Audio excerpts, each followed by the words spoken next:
ላነብላችሁ።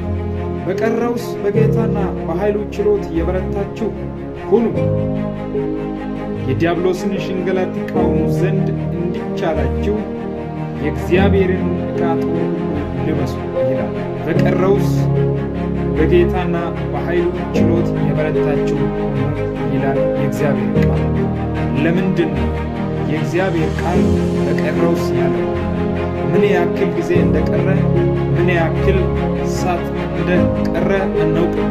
የጌታ መምጫውና የዓለም ፍጻሜ ቀርቧል ተብሎ እየተሰበከ ነው፣ እየሰማን ነው። ደግሞ የሚሆኑ ነገሮችን የዓለም መጨረሻ ወይም ፍጻሜ እንደደረሰ ያስታውቃል።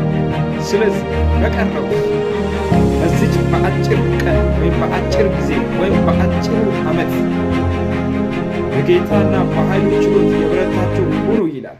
የዲያብሎስን ሽንገላ እንድንቃወም የጌታ የኢየሱስ ክርስቶስ መንፈስ ቅዱስ ብርታት ወይም ኃይል ያስፈልገናል። ለዛ ነው የበረታችሁ ሁኑ የሚለው በቀረውስ